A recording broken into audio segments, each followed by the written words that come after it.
Hi! First, I would like to thank Big Bad RPG and Shoner because they were giving some advice on how to improve the lighting on my videos, the quality. Before, I didn't open the curtains when I was recording because I had this sort of issue that the video hiccuped a little. And I think maybe it was related to the issue that I was too close to the camera. So now that I am recording from a bit farther away, now this is a video that I hope will have better quality in lighting, and also it won't stutter when it comes to the video image because of the distance between me and the lenses. So okay, this time I wanted to talk about how adventure hooks almost build themselves up. They come out of nowhere quite easily once you consider certain things. Adventure hooks are very much related to the player characters. This is quite logical. But I wanted to give you like perhaps one of the clearer examples, the most blatant examples of how this happens when it comes to a particular group. This happened several years back. There were a couple of family friends visiting. One of them was working in an embassy. So she was very diplomatic. I have spoken about her in another video. So there were going to be a few weeks in the city, and I said I need to get these women, these girls, into role-playing games. So we played a Pathfinder campaign. Yeah, it lasted like about a month and a half, more or less. Well, it was very interesting because of the characters that they created.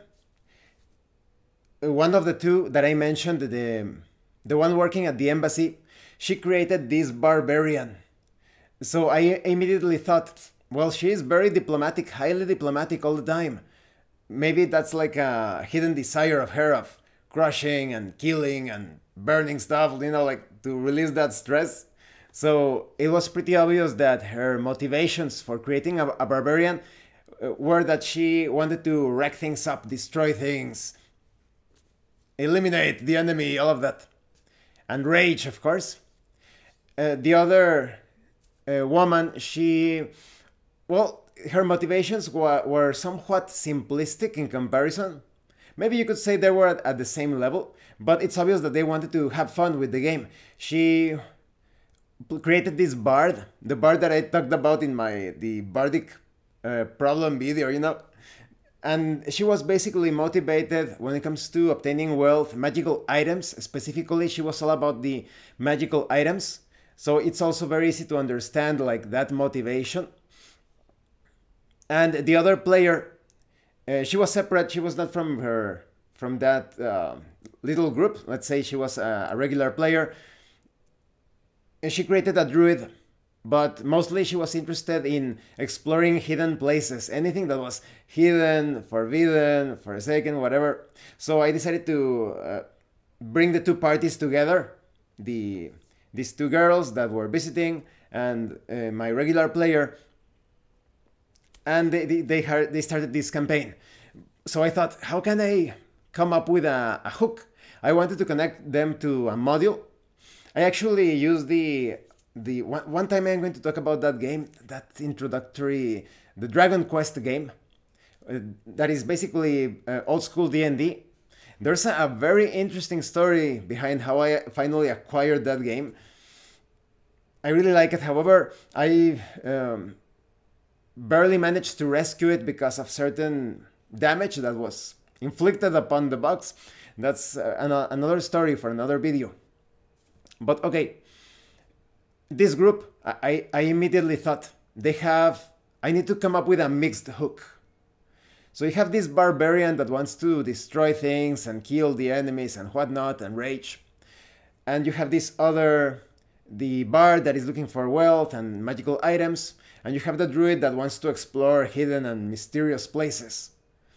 So all of the hooks during that campaign, specifically the first hook, I painted the first site.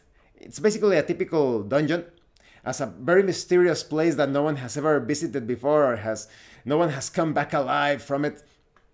that connects with the druid. And there were rumors of magical items hidden within, and gems and riches that connects to the bard.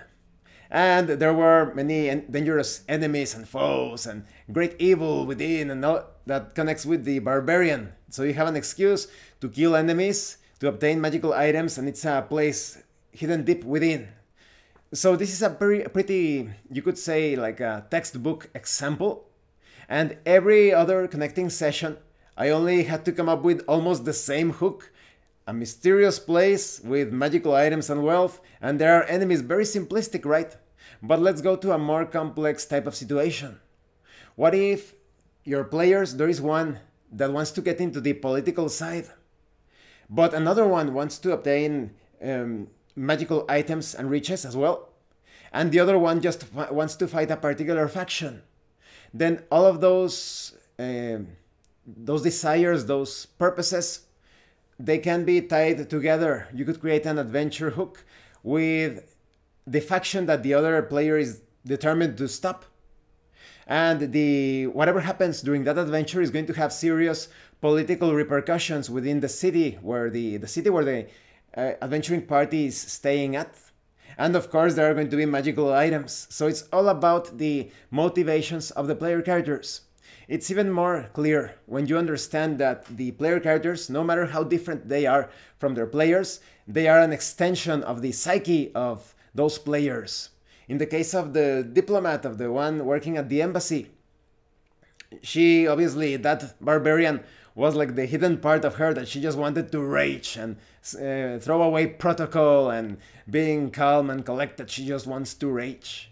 So it's all about understanding that connection between the player and the player character and using that resulting motivation in applying it to all of your adventure hooks. So if you want to come up with interesting adventure hooks that the players are going to take on immediately, identify those motivations. And if a player is actually role-playing the character, that player won't deny going into that adventure, because otherwise you would say, you're saying that your character is looking for riches and wealth and magical items, and you have this place that supposedly contains wealth and magical items. Why would you avoid going to such a place, right? So yes, I hope this information to create adventure hooks is helpful. Let me know in the comments section below if you have other ways on handling adventure hooks or creating them. As always, thank you for watching my videos. Thank you for your likes and your comments. If you have any questions or comments related or unrelated, please let me know. And thank you so much to those of you that are going the extra mile to support the channel. If anyone else wishes to further support the channel, the information on how to do that will be in the description below. And remember, it is better to roleplay and fail in character than not to roleplay and fail as a player. Once again, thank you, and see you later.